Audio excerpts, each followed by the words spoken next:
Қайырлы күн. Бүгін біз өте дәмді етіп және өте оңай картоп қуыратын боламыз.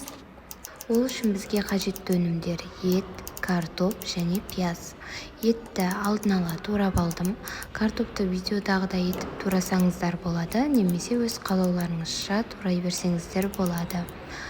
Және пиязды да осылай етіп турап аламыз.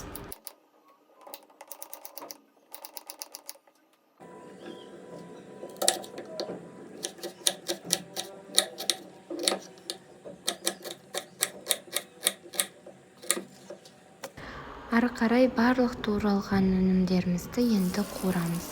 Ол үшін қызып тұрған майға етімізді жақсылап қуырып аламыз.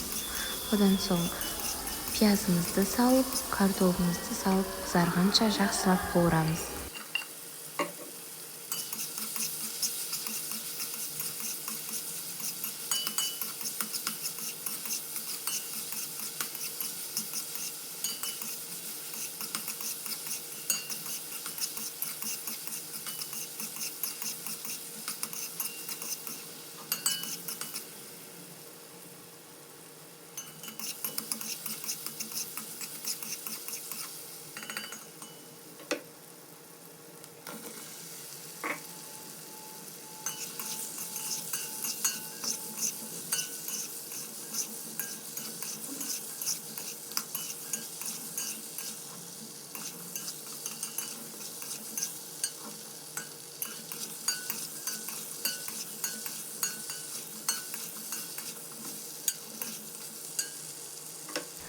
Қызартып жақсылап қуырып алғаннан соң дәміне қарай тұз саламыз.